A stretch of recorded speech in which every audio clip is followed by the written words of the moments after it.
Tuition 5:30க்கு start பண்ணுறதுக்கு முன்னாடி சின்ன சின்ன ஒர்க் என்னென்ன இருக்கோ அதெல்லாம் செஞ்சு முடிச்சிருவேன். அதில் ஒன்று தான் இந்த டின்னருக்கான ப்ரிப்பரேஷன். டியூஷன் ஃபீஸ் எவ்வளோ வாங்குறீங்கன்னு நிறைய ஹோம் டியூட்டர்ஸ் எனக்கு கமெண்ட்ஸில் கேட்டிருந்தீங்க. உங்கள் எல்லாருக்குமே நான் டிஎம் பண்ணியிருக்கேன். செக் பண்ணி பார்த்துக்கோங்க. இன்றைக்கான டின்னர் ப்ரிப்பரேஷன் வந்து மட்டன் குழம்பு தான். நானும் அத்தையும் இன்றைக்கி வெஜ்ஜுன்றதுனால காலையில் வச்சுருந்த சட்னியே இருந்துச்சு. ஸோ எங்கள் 2 பேருக்கு இந்த சட்னியும் இட்லி தோசை பண்ணிக்கலான்னு விட்டுட்டோம். ஆனால் மற்றவங்களுக்கு வந்து இட்லி தோசை இந்த மட்டன் குழம்பு தான் டின்னருக்கு. மட்டன் குழம்புனாவே எங்கள் வீட்டில் முள்ளங்கி முருங்கைக்காலாம் கம்பல்சரி போட்டுருவாங்க. ஆனால் இன்றைக்கி முருங்கைக்காய் இல்லை, முள்ளங்கி மட்டும் வச்சு இன்றைக்கி மட்டன் குழம்பு செஞ்சாச்சு.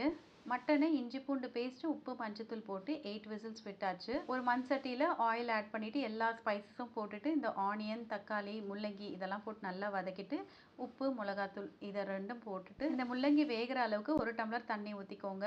இது நல்லா வெந்ததுக்கப்புறம் வேக வச்சிருக்கிற மட்டன் தேங்காய் சோம்பு அரைச்சது இது எல்லாத்தையும் சேர்த்துட்டு கருவேப்பிலை போட்டு ஒரு கொதி வந்தோடனே இறக்கிட்டோன்னா மட்டன் குழம்பு சூப்பராக ரெடி ஆகிடும். டியூஷன் முடிகிற டைம் 8:30ன்றதுனால இந்த டின்னர் பண்ணி வச்சுருறது ரொம்பவே ஈஸியாக இருக்குது.